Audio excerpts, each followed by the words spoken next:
যত গর্জে তত বর্ষে না। গলার জোরে যদি যুদ্ধে জেতা যেত তবে গাজা উপত্যকায় মাসের পর মাস ইসরায়েলি সেনাদের হামাসের সাথে লড়তে হতো না। কাগজে কলমেই কেবল শক্তিশালী ইসরায়েলি সেনাবাহিনী। তাদের ঠুনকো আত্মবিশ্বাস ভেঙে চুরমার করে দিয়েছে হামাস। এবার আরও বড় আঘাত আসছে।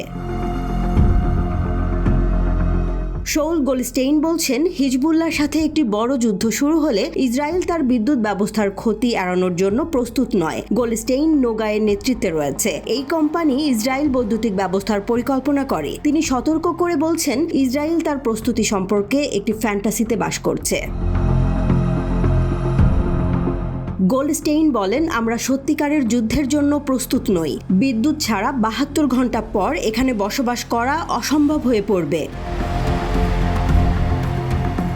তিনি আরও উল্লেখ করেছেন যে হিজবুল্লাহর নেতা হাসান নাসরুল্লাহ লেবাননের পাওয়ার গ্রিডের সাথে সমন্বয় করে সহজেই ইসরায়েলের ক্ষমতাকে ব্যাহত করতে পারে। ইসরায়েলের উত্তর সীমান্তে উত্তেজনা ইরান সমর্থিত দল হিজবুল্লাহর সাথে পূর্ণ মাত্রায় যুদ্ধের দিকে নিয়ে যেতে পারে। এমন উদ্বেগের কারণে তিনি এই মন্তব্য করেছেন। হিজবুল্লাহর প্রায় ১.৫ লাখ রকেট রয়েছে যা ইসরায়েলি অবকাঠামো লক্ষ্য করতে পারে।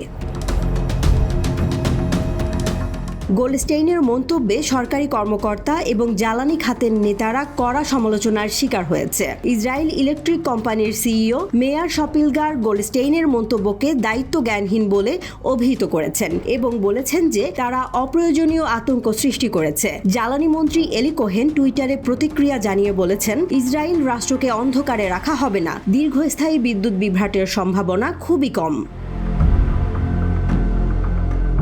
তিনি আশ্বস্ত করেছেন যে ইসরায়েল সমস্ত পরিস্থিতির জন্য প্রস্তুত এবং গ্যাস, ডিজেল, জ্বালানি, কয়লা মজুদ এবং নবায়নযোগ্য শক্তি সহ বিভিন্ন শক্তির উৎস রয়েছে। এলি কোহেন উল্লেখ করেছেন যে এই শক্তির উৎসগুলি নিরাপদ স্থানে রয়েছে এবং ইসরায়েল যদি বিদ্যুৎ বিভ্রাটের মুখোমুখি হয় তবে লেবানন আরও বেশি ক্ষতিগ্রস্ত হবে। নোগা কোম্পানি গোলস্টেইনের মন্তব্য থেকে নিজেদের দূরে সরিয়ে রেখেছে। দাবি করেছে গোলস্টেইনের মন্তব্য কোম্পানির দৃষ্টিভঙ্গির প্রতিনিধিত্ব করে না। ৮ অক্টোবর থেকে হিজবুল্লাহ বাহিনী প্রায় প্রতিদিনই সীমান্তের কাছে ইসরায়েলি সম্প্রদায় এবং সামরিক ঘাঁটিতে আক্রমণ করেছে। হিজবুল্লাহর দাবি চলমান যুদ্ধের মধ্যে গাজাকে সমর্থন করে এসব কর্মকাণ্ড। সাম্প্রতিক সপ্তাহগুলোতে সীমান্ত সংঘর্ষ তীব্রতর হয়েছে। হিজবুল্লাহ ইসরায়েলের শত শত রকেট নিক্ষেপ করেছে এবং ইসরায়েলি সামরিক বাহিনী একজন সিনিয়র কমান্ডার সহ হিজবুল্লাহ যোদ্ধাদের হত্যা করেছে।